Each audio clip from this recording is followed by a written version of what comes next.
Community leaders are calling for people to come together to solve the city's problem with gun violence. WCPO 9 News reporter Lisa Smith continues our team coverage live tonight at Smale Park. Lisa? Well, Craig, as you might imagine, solutions take time and they will likely take patience. The community members that we talked to tonight say it's going to take everyone working together to figure out how to stop the violence. And when you feel hopeless, you become reckless. And when you become reckless, you become dangerous. Cincinnati community leaders we spoke to tonight say they are tired of the senseless killing on Cincinnati streets. We have work to do. Many, like Iris Rowley, say there are many reasons why, but not enough solutions. I've asked this question as a Black United Front member for the past 20 years. What are we going to do about the guns?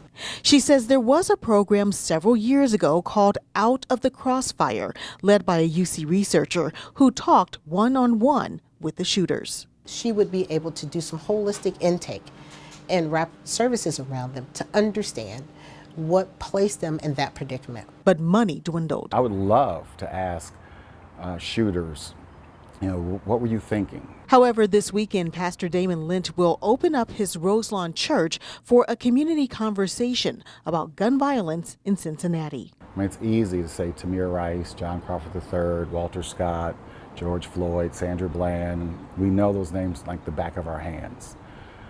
But nobody's going to say Milo Watson or Sean Johnson or Dexter Wright. God Squad Pastor Jackie Jackson agrees. So as a community, we are allowing ourselves to be held hostage by shooters and killers because they feel emboldened knowing that they can walk around the community and no one's going to say anything. No one's going to tell on them.